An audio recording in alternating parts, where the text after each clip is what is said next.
Entonces nace el cine de ficheras en México.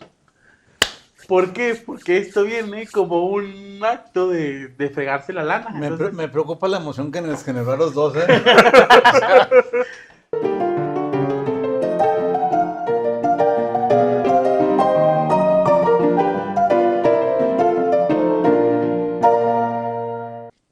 George, ¿qué te gusta? ¿Largometraje? ¿Cortometraje? ¿Un documental? Con que llegue, eso es lo que me gusta. Oigan, pues buenos días, buenas tardes, buenas noches. Estamos en Los Opinantes. Un episodio más de esta sexta temporada, pero ahora un episodio especial, un episodio muy interesante porque tenemos un invitado interesante como nos gustan. Y la pregunta que le hago a George tiene que ver con nuestro invitado. Y le vamos a dar la bienvenida en este momento, Jairo Cifuentes. ¿Cómo estás? Venga, bienvenido. gracias. ¿Cómo te va? Muy bien. Pues es un honor estar aquí con ustedes y No, al vamos contrario. a hacer este programa. Al contrario, hoy vamos a hablar de cine, y de cine bien hecho, y de cine mexicano. Jairo, platícanos qué haces, a qué te dedicas. Bueno, pues me dedico a la producción de cine, pero también a la dirección. Tenemos ya casi 20 años, bueno, salí en el 2005 de la carrera. Yo estudié comunicación en la URN y de ahí me pasé a trabajar como en una televisora, ahí en Televisa, en el cable en Chihuahua. Y después me fui a estudiar cine a Barcelona, España. Y ya cuando regresé, pues ya empecé como a hacer videos. Primero empecé con videos musicales y luego hicimos cortometrajes. Nos empezó a ir muy bien con los cortometrajes. Empezamos a ganar premios en diferentes partes del mundo con las temáticas que abordamos. Empezamos por ahí del 2008 con un cortometraje totalmente hablado en Rarámuri, Okay. que se llamaba Pies Ligeros, y después hicimos en 2012 una película que se llamaba El Árbol de los Números, que terminó en el catálogo de Cannes, y ese mismo año hicimos una película también en Rarámuri que se llamaba El dibujar del idioma, que fue una idea original del maestro Enrique Servín, que en paz descanse. Sí. Tuvimos la oportunidad de trabajar ahí con grandes talentos de Chihuahua que estaban muy afines a la cultura Rarámuri, con don Erasmo Palma también fue su Sí. última participación artística. Trabajamos con Martín Macaui, que es un poeta muy reconocido de Rarámuri. Estuvo Sí. muy padre todas las experiencias. Y ya le hemos seguido haciendo mucho cine comercial, algunos documentales de encargo con Ficosec, con algunas empresas grandes. Y trabajamos con la Comisión Nacional del Agua un proyecto de concientización del agua. Hicimos ahí una temática para que la gente entendiera un poquito pues, lo grave o lo delicado, la situación que estuvimos viviendo en años pasados con el tema del agua. Eso lo hacías a manera de concientizar a la gente sobre el cuidado del Sí, agua. sí, era una preocupación de las instituciones y decían, bueno, ya damos tantos mensajes como formales Ujú. que alguien por ahí les dijo, oye, ¿por qué no hacen algo diferente para captar diferentes audiencias? Y hablamos de la idea y grabamos por todo Chihuahua. Estuvo muy padre la experiencia y, y entonces fue una historia así fumada, como dirían. Es una bailarina que empieza en su casa y empieza a hacer una serie de acciones muy cotidianas y poníamos las consecuencias. Por ejemplo, en su casa ella tenía que no había arreglado el grifo y salía goteando. Y después hacemos una transición de tiempo en el grifo, donde empieza a caer arena, allá donde ya se acabó el agua. Entonces empieza a salir arena por el grifo y luego después nos vamos al desierto, que es el desierto que está aquí, lo llamamos en Samalayuca. Y luego ya se ve la inmensidad del desierto y luego de repente volvemos a la conciencia de ella y luego pues ya le cierra, ¿no? Y así como jugando un poquito con las oportunidades que te dan la imaginación y cómo lo puedes plasmar en imágenes, que para mí eso es lo que te da el cine de una manera muy padre. O sea, que puedes hacer lo que te imagines, lo puedes llevar a cabo. Y hoy en día cada vez es más probable porque cada vez hay más posibilidades y más tecnología para no tener límites y cada vez a menos precio. Entonces, pues no hay pretexto. O sea, ya no es un tema de que antes te limitabas en cuestión de presupuestos. Ahora, con las nuevas herramientas de inteligencia artificial y con mucha imaginación, inclusive no lo necesitas. Ya ven, hay un director que se llama Michel Gondry, que es un francés, que, Fan de que por mamá. ejemplo, el cine de Gondry se lo recomiendo. Él empezó haciendo videos musicales y él destacó por usar los efectos más simples del mundo, pero entonces lo que era valioso era su creatividad, no el presupuesto que le metía. Y a raíz de eso, grandes artistas lo empezaron a contratar, ya con mucho presupuesto, y hacía cosas geniales, pero hacía cosas con monitos de plastilina, stop motion, estambre, así. Entonces, es a lo que voy, de que de repente no podemos pensar en el cine como una limitante, porque pues tú puedes plasmar lo que quieras a partir de tu creatividad. Entonces yo creo que es un tema de ser creativos. Ahorita tú me comentabas que tu sueño es hacer un corto. Sí. Pues cada vez es más posible Pues mete los porque dedos ahí. No, es como nuestro amigo Daniel, así, yo creo que, por ejemplo, ya no más es cuestión de que quieras. O sea, por ejemplo, yo ahorita les decía, para hacer el podcast estaban poniendo las cámaras. Y decía, mira con lo que lo hacemos. Digo, no, pues ahora se puede. O sea, antes era un rollo. Hace 20 años, cuando yo estaba trabajando en un canal de televisión aquí en Chihuahua, para poder tú transmitir algo, es más, no había internet. O sea, así se las pongo. Y el internet no tenía la capacidad. ¿No se acuerdan que el teléfono tenía que estar colgado y que sonaba el modem? A lo mejor las nuevas generaciones ya lo tienen todo tan hecho normalizado. y tan normalizado. Pero yo sigo viendo como un milagro todo lo que se puede hacer ahorita. Oye, y hasta ahorita que dices del internet, Jairo, no sé si se acuerdan, cuando querías descargar una imagen que... o sea, Una foto. hombre. una foto, sí, una Duraba 2 imagen. días. Ahorita yo, por ejemplo, tengo un dron, que es un dron de cine. Así Última de la generación. última generación, y el más nuevo, y cámara fregona y todo. Entonces, descargué una imagen y la descargué por Bluetooth porque el teléfono que traigo no trae la aplicación del dron. Y me puse a buscarle. Y luego, así Bluetooth, y dices, ¿cómo ahora todo es tan fácil? Y como vengo yo de más de 20 años trabajando desde que empecé en televisión, pues yo no dejo de asombrarme. Y yo veo a la gente que lo ve tan normal, pero yo creo que parte de respetar toda la industria visual sí tiene que ver un poquito con la historia. Cuando me ha tocado clases de cine, pues vas ahí con los chavos y en serio pues no tienen ni idea de lo que es una cámara análoga, de lo que se batallaba. Y siento que no hay ese valor para las nuevas generaciones, porque por mucho que les expliques es algo que ellos no pueden entender. O sea, por ejemplo, los temas análogos no lo entienden. O sea, yo les digo, y no les interesa saber la diferencia, porque ahora está todo tan elaborado. Por ejemplo, yo les decía, una imagen de un celular, ahorita, dice 30 megapíxeles. Y dices tú, ¿y sabes qué es un píxel? Pues un píxel son 3 puntos de los colores básicos interpretados por un código binario de ceros y unos. Entonces decía, son 30.000 puntos que simulan una imagen. Entonces no es una verdadera imagen, son 30.000 puntos de 3 colores básicos, que es el RGB, Red, Green and Blue. Y esos 300.000 puntos en una pantalla simulan una imagen a través de un código binario. Es una interpretación. Y análogo capturaba la luz, o sea, ¿qué es lo que hacía una cámara fotográfica anteriormente? Tú tirabas el flachazo y entonces capturaba la luz que estaba en ese momento y tú con químicos de plata revelabas y eso era una imagen análoga. El cine era también antes así.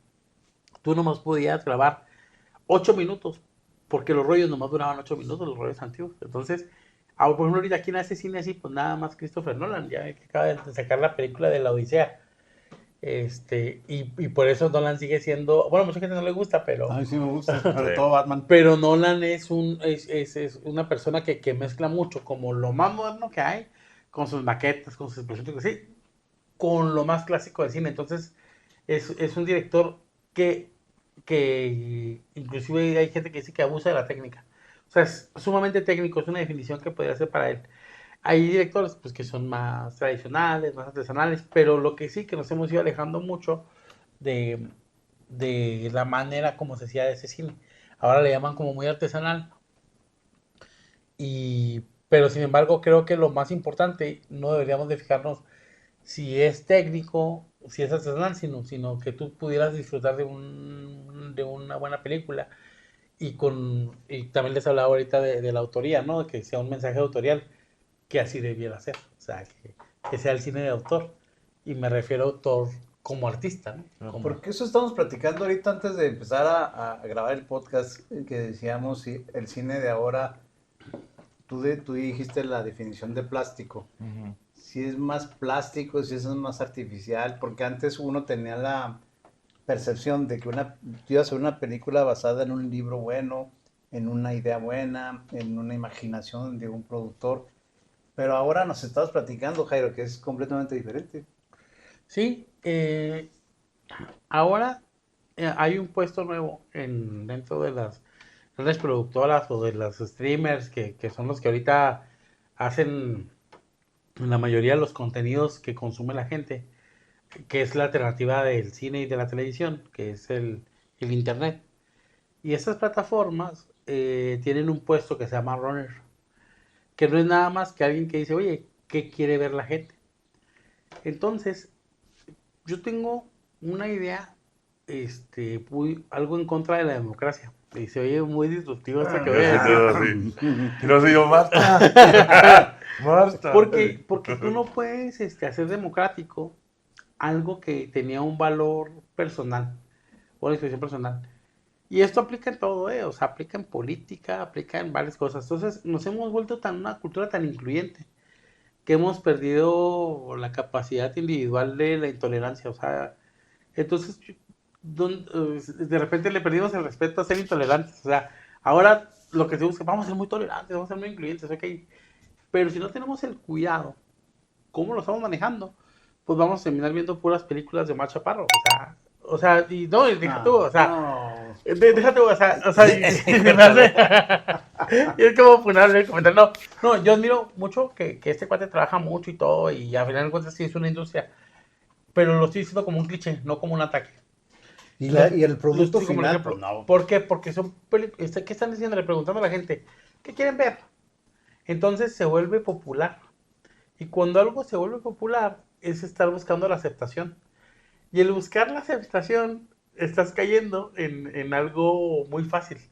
Había el ejemplo ahorita me retomo como en la filosofía, que era este filósofo que justamente se quejaba de que no podía hacer que no podía haber democracia, que era Aristóteles era, Aristóteles ¿sí, hablaba verdad? mucho en política. Y Aristóteles decía que, que si tú te apegabas mucho a la democracia, ibas a caer en el error de que la gente iba a terminar eligiendo al dulcero en lugar del doctor. Tú pones a competir un dulcero con un doctor. Y entonces el dulcero dice, Ay, no en estos tiempos. sí, exacto. O sea, a lo que voy, o sea, es un riesgo. Pero ahorita inclusive opinar es un riesgo. O sea, ahorita opinar en contra de las mayorías es como vas a la funa, vas así. Entonces hemos perdido, imagínense, inclusive el nivel o la capacidad de una buena discusión. Y en el tema del cine, pues por eso lo traigo, pues porque estamos cayendo o estamos en una etapa, siento yo, donde estamos siendo demasiado complacientes y entonces le estamos haciendo caso a una ciencia nueva que ni siquiera tiene determinado unos elementos que sean determinantes, como es la mercadotecnia, que, que ahora resulta que son los que dicen qué es lo que se filma, qué es lo que se hace y todo. Entonces se volvió una industria no cinematográfica, sino de marketing. Entonces empezamos a ver 20 películas de superhéroes de una sola franquicia y luego de esas 20 otras 20 de uno solo.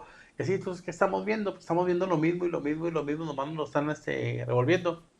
¿Y qué es lo que está pasando? Que tú vas al cine, 1 hora 20 minutos, 1 hora y media, ¿por qué? Porque es lo que debe durar una película, según quién. Mm. Esta popularidad, ¿no? O sea, sí. Y luego, ya los complaciste en el tiempo, los complaciste en la temática, ¿y qué pasa? Que tú vas, consumes unas palomitas, una coca, te gastas 600,000 pesos en lo que vas al cine y sales y a los 5 minutos yo te pregunto dónde está la película, no te vas a acordar. O sea, son totalmente intrascendentes. Es como si, o sea, así hasta, vean, no sé, como una paranoia, es como si nos quisieran borrar el cassette. O sea, vayan, entreténganse un rato y no entiendan nada, no pregunten nada, todo está digerido. No generas ni siquiera un cuestionamiento. Oye, Jairo, es bien interesante No lo me que estoy estás apuntando, diciendo. madre. Es bien interesante lo que estás diciendo, Jairo, pero, a ver, yo hago una pregunta. Ujú. ¿no será esta una tendencia? Es decir, coincido contigo, tú te metes al cine y ves una película de superhéroes de todos, y luego de uno solo, y luego de uno solo, pero de diferentes razas, ¿no? O sea, Y que los multiversos y... sí, entonces, y luego coincido contigo, sales y ya no te acuerdas porque no te dejó nada en la cabeza. Pero, ¿no será esta tendencia que es lo que la gente necesita, desconectarse un rato de todo su entorno que aparentemente está mal? Pues es como, yo lo veo al revés, o sea, yo digo que necesitamos ser personas que consumamos cosas que nos ayuden a entender el mundo en el que vivimos y a cuestionarlo. Entonces, se trata de que seamos más pensantes, se trata de que seamos mejores, se trata de que los autores, los artistas, sigan aportando esa visión propia de cómo ven el mundo para que nosotros tengamos un momento de empatía con grandes obras, con grandes artistas.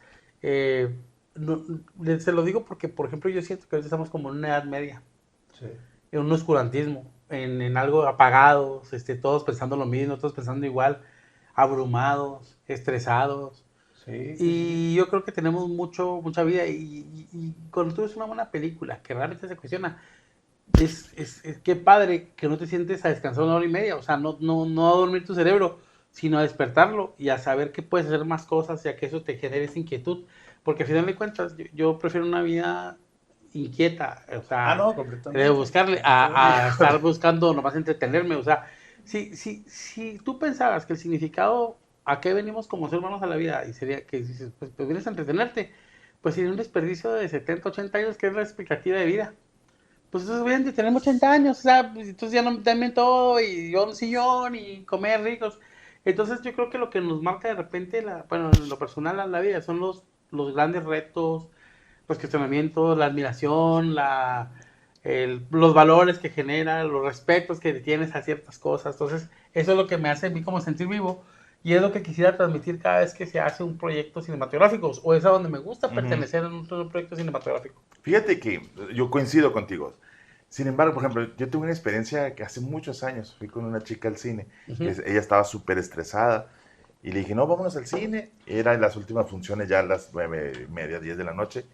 Y nada más está disponible una película que se llamaba Voces Inocentes, Ajá. de la guerrilla acá en Centroamérica. Nosotros, por ser la única película, dijimos, va. Salimos llorando, salíamos pidiendo la... ¿Cómo eres ingrato? No, no, Está hombre. estresada la pobre Salíamos mujer. pidiendo la paz mundial.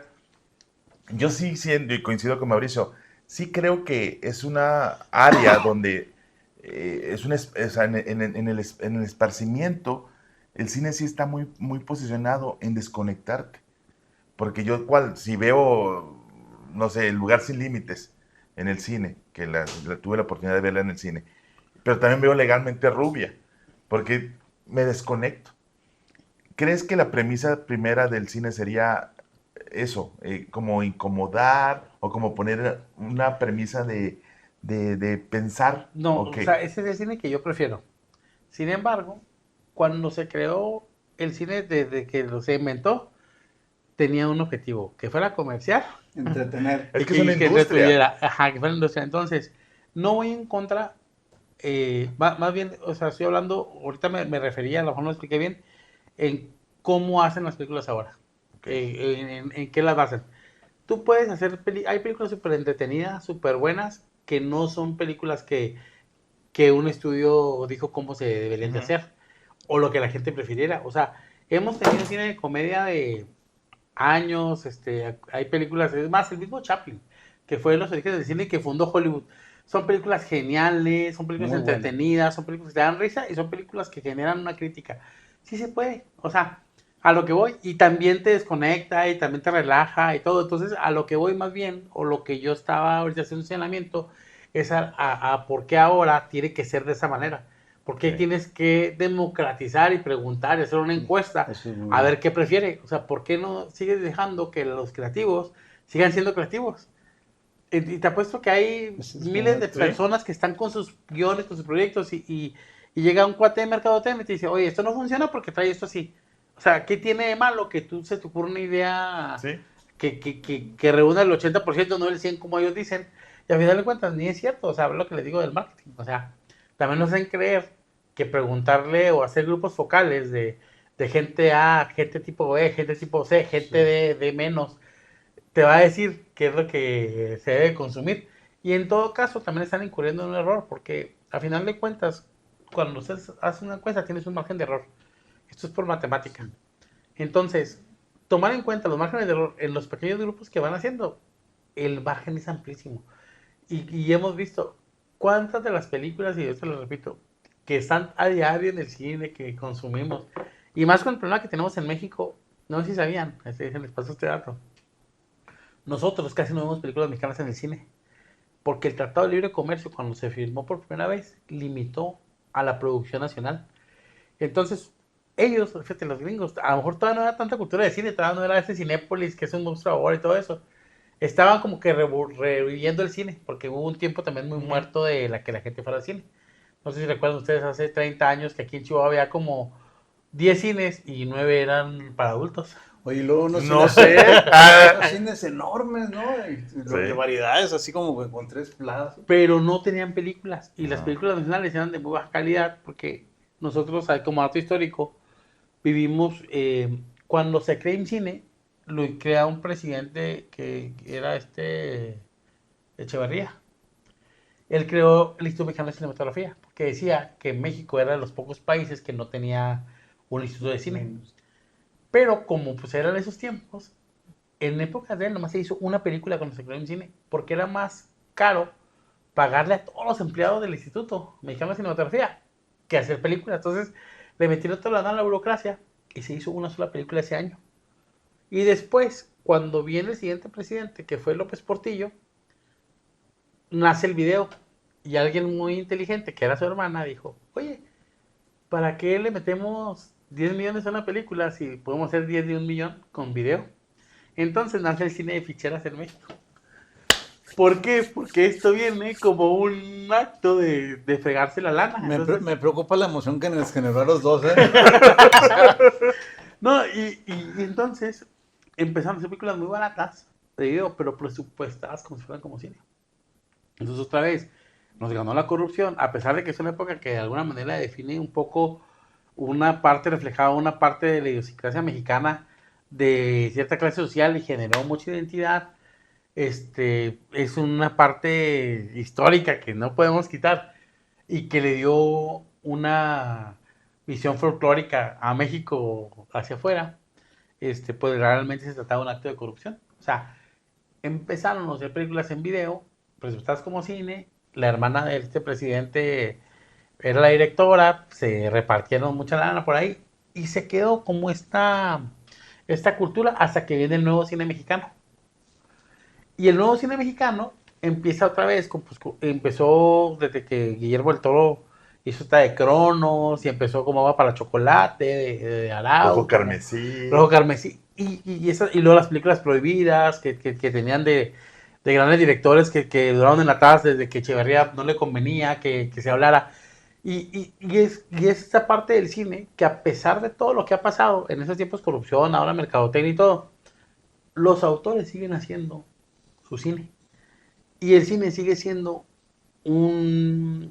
generando los antecedentes históricos necesarios en cada momento como un referente. O sea, esa es como esa importancia del cine. Y es a lo que les decía ahorita que a pesar de todo, pues hay gente que dice, bueno, pues tú no me quieres dar la pasar la película, pues yo la hago como puedo. Oye, pero no hay como ciclos. Ahorita está interesante lo que dices, porque estaba la época de oro del cine, ¿no? Pedro Infante, Lino Fernández. María Félix. Y luego caemos en este bache que les emocionó de sobremanera de las ficheras. Y luego subimos un poquito el nivel, otra vez a hacer buen cine mexicano. Y como que ahorita está otra vez bajando, como el ejemplo que dices de Omar Chaparro, ¿no? Pero es por lo de las plataformas, o sea, es por eso, otra vez caemos en lo que la gente cree que vende. Entonces, al final de cuentas son consumos ya muy establecidos. Pero si te pones a pensar, fíjate, por ejemplo, a una sala le caben 100 personas y tú tienes la necesidad de meterle como negocio 7 días, X número de funciones por sala para que sea rentable. Y tu negocio viene siendo lo que les vendes, la coca, las palomitas, no sé qué, o sea. Y tú crees que que lo que se tiene que hacer como industria es esas películas que piden las plataformas de streaming. Pero es justo lo opuesto, porque la gente que quiere ver una película en su casa no quiere ir al cine. La ver en la Es plataforma. otro, entonces es bien Pero es curioso. que es una experiencia el cine Exacto, es a lo que voy. Pero te ahorras el cine con la plataforma, es lo que dices. Sí, pero la gente que sí queremos ir al cine, también. Sí. pues tampoco quiere ver la película que puedes ver en una plataforma. Entonces es una... Es un estilo de afloje. Ajá, está bien loco que tú estés pensando que las películas que tienes que hacer son las de streaming cuando las películas de cine siguen siendo las de cine. Es más, les voy a dar el ejemplo este que decía de Nolan. Hizo una película en 70 milímetros, que son películas que se han hecho muy pocas en la historia del cine. Hay muy pocos cines que vas a poder verla en ese formato. Pero los que aprecian los 70 milímetros van a ir y pagar un boleto. No van a esperar a que salga en Netflix. ¿Qué Ni es en una Amazon. película de 70 milímetros? Para Es un entenderle. formato, es como un widescreen. Y tiene que ver con la manera en que tú captas la película. Les voy a hacer un ejemplo rápido. Nosotros vemos en la tele una proporción de 16:9, que era la pantalla esta estirada. Antes veíamos una tele cuadrada. Antes de que evolucionara la pantalla, era una proporción de 3:4. Entonces, cuando tú haces una película, la tienes que adaptar a la televisión. Entonces, me acuerdo que apareció una leyenda. Esta película fue adaptada para el formato de televisión. Porque tenías que recortar lo que había filmado el director para que se ajustara a un cuadro. Entonces dijeron, oye, pues sabes que estamos batallando mucho con eso. ¿Por qué no hacemos pantallas 16:9 con un formato más parecido al cine? 70 milímetros es un rollo donde tú captas el, el, la imagen real, lo que les ahorita análogo y Sí. digital, y en lugar de captarla en 35 milímetros, que es un cuadro normal, la captas en 70. Entonces El tú widescreen haces el aumentado. widescreen, entonces tú ves paisajes enormes, detalles enormes, sobre mucha información en un cuadro. Entonces cuando proyectas sobre una pantalla muy grande, muy extendida, con mucha información. Entonces el reto del cinematógrafo y del tratamiento del director va a llenar 70 milímetros de información. Y es un lenguaje hermoso. Exactamente, ¿por qué? Porque te hace que te esfuerces más. Es como el ejemplo, o sea, para así a lo mejor muy burdo, pero graba con el celular en vertical y graba con el celular así, y vas a ver todo lo que pierdes cuando grabas en vertical o cuando volteas el celular. Hágalo así, pero pues en un gran formato. Por eso decía que es una experiencia. Por ejemplo, a mí me gusta irme a sentar en la tercera fila. A mí no me gusta ir a las últimas filas porque sería como ver una televisión SOT para mí. A mí en la tercera fila mira, estoy así. Porque me gusta ese efecto de ver la inmensidad de la Sí, imagen. estar inmerso. Ujú, exactamente. Ese sería otro de los objetivos que tú mencionas en la película. Pero ahora con las bocinas estas, con el sonido impresionante, y luego hay algunos cines que tu Que butaca se mueve. o tu asiento pues se mueve conforme, o sea, pues es tu experiencia, ¿no? Sí, pues son experiencias, pues ya que le meten un poquito más. Y por eso les llaman experiencias de 4D, de así, tal cual, que hay unas que se te mojan, te hace aire, se La mueve el pantalla asiento. la esfera que está en Las Vegas. La esfera. ¿Sí la has visto que está totalmente inmersiva? Y ves toda la imagen que hasta por un lado, por detrás, arriba. Inclusive, por ejemplo, hay una película que acaban de hacer que se llama Fórmula 1, que le metieron tanto detalle que si tú lo ves en un cine con la experiencia, el asiento sientes la velocidad, el aire y todo, o sea, es impresionante lo que puedes lograr. Pero sin embargo, volviendo como al tema del cine clásico, si haces muy bien la película, ni siquiera necesitas que haga él el asiento y todo. Una buena Se película mete, te, te mete Sí, ahí, sí, estás sí, ahí, sí. eres parte de, estás muy involucrado, porque es lo que le digo, es una muy buena obra de arte, es una pieza que vale mucho la pena ver. Y ahorita que decían, y cuando empezamos esta conversación, decías que antes las películas se basaban en un buen libro, en una buena idea creativa y todo. Yo tengo una explicación muy padre para eso. El libro es un conjunto de palabras que cuando las lees vas capturando tú ideas. Es lo que ves en el libro de ideas. Y esas ideas en tu mente las transformas en imágenes. Entonces el proceso de un libro es a través de la lectura, captas ideas y las conviertes en una imagen. Este es el resultado final de un libro. Y una película es al revés. Es una serie de imágenes que las empiezas a procesar y termina en una idea. Entonces, son sentidos contrarios de interpretación. Y por eso, un buen libro nunca va a poder ser una buena película. Porque no le puedes ganar a tu imaginación.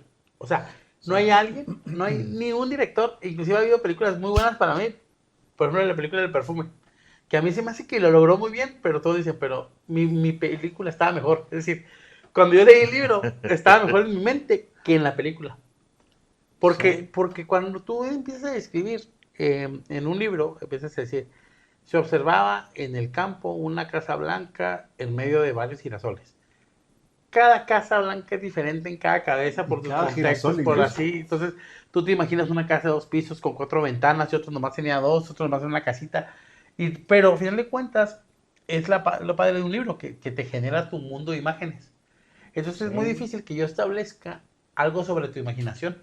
Algo general. Exactamente. Si no existe, sí. O sea, por ejemplo, las grandes franquicias, que inclusive muy comerciales, han tenido éxito. ¿Por qué? Porque han logrado ser únicas en cuestión de imágenes. Por ejemplo, la franquicia de Star Wars.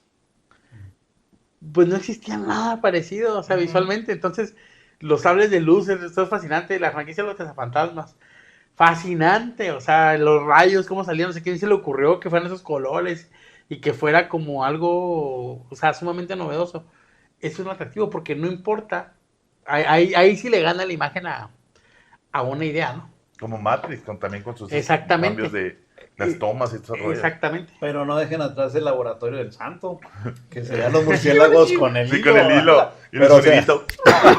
Mira, por ejemplo, hablando ahí de esas películas fueron muy buenas. Y fueron muy buenas porque cuando viene el cine clase B, no sé si han escuchado ese término o saben a qué se refiere. No.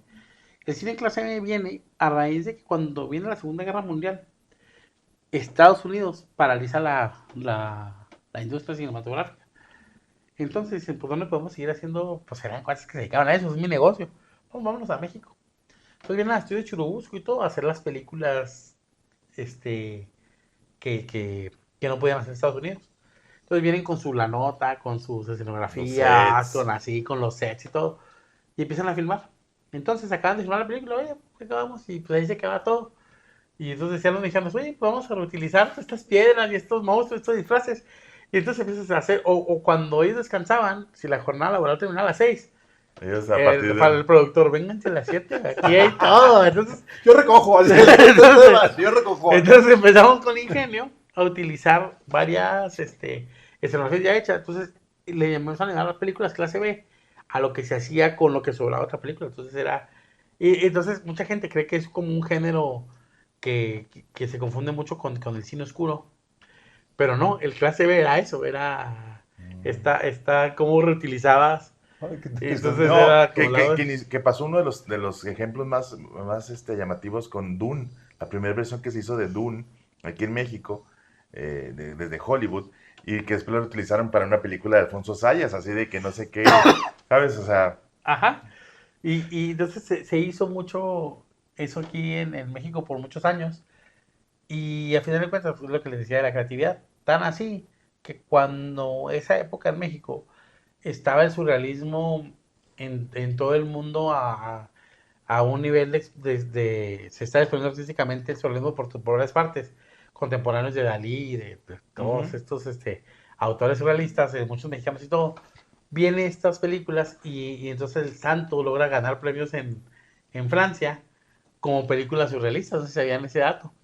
Entonces ellos pensaban que decían que es surrealista los mexicanos nada de las películas de superhéroes, así, mira.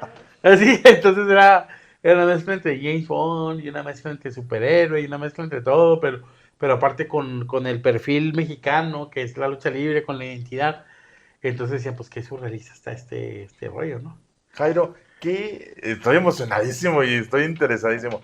¿Qué películas te enamoraron del séptimo arte?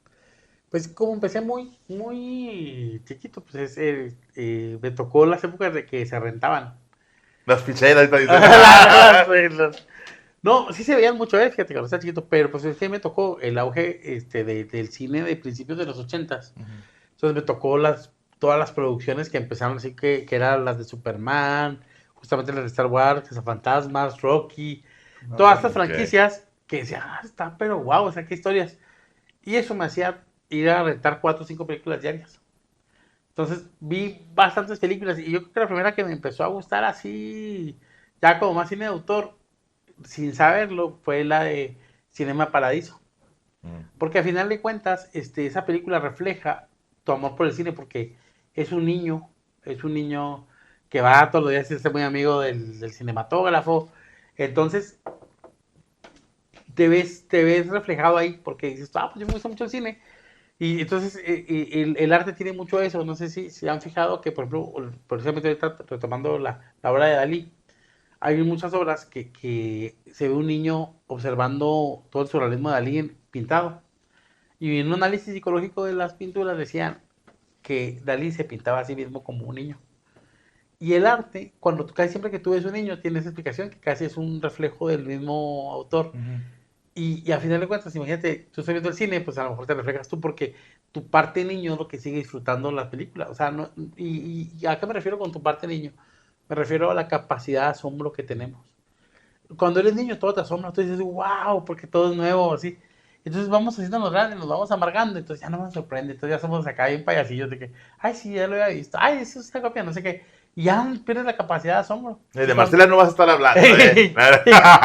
Y cuando perdemos la capacidad de asombro, pues nos volvemos grandes. Entonces, qué padre, cuando tú vean un niño, tú lo llevas a una feria y los jueguitos más simples, el niño está así fascinado y entonces por eso dice uno, quisiera ser niño, pues imagínate ser niño toda tu vida con esa capacidad de asombro para disfrutar lo que puedas ver, lo que sea visualmente. Claro. Oye, qué interesante. Oye, me quedé pensando, fíjate, con las películas del santo que decías de las películas, ve. Y luego en los laboratorios del santo, siempre los científicos eran rusos, o que no se acaban que hablaban y qué rollo de ser, así como que... Oye, se nos acaba el tiempo Ay, de no. este episodio. Oye, queremos hacerte un compromiso, Jairo. Regresa. Sí, Vamos Sí, platicando, por favor. ¿sabes? También que quedan en el tintero.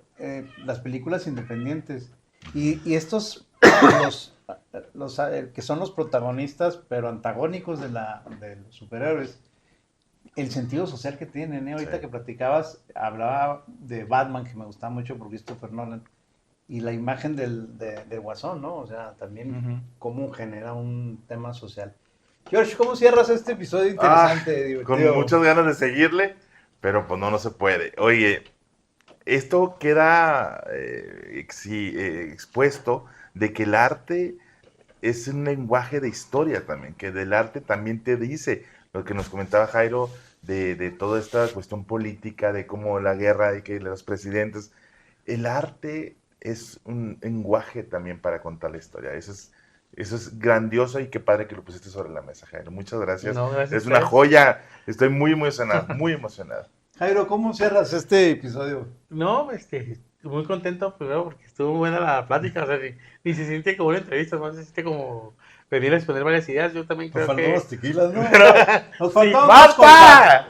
Nos faltaban dos cosas, el tequila y Marcela, porque Marcela Sí. también le pone... Pero bueno, te quita no, la idea. cuando, yo creo que sí podemos hacer una parte 2, Sí, sí, sí. y Sí, por anotar más, favor. porque, no, es que cuando hablas de un tema tan apasionante para todos, no hay tiempo que Sí. puedas determinar tu...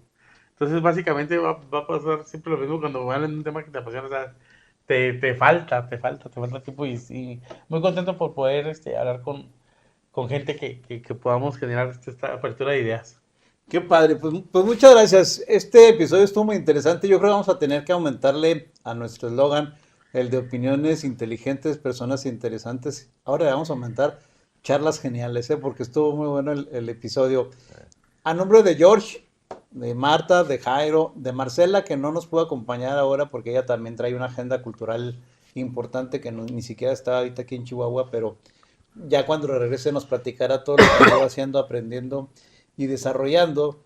A nombre de ella también le agradecemos a Jairo que nos haya acompañado, a ustedes que nos hayan escuchado y visto. Y espérenos porque la parte 2 con Jairo Cifuentes va a estar súper interesante. Les recuerdo, síganos, opine con nosotros, síganos en nuestras redes. Ahorita les pasamos los contactos de Jairo porque va a ser bien interesante la parte 2. Muchas gracias y nos vemos muy pronto.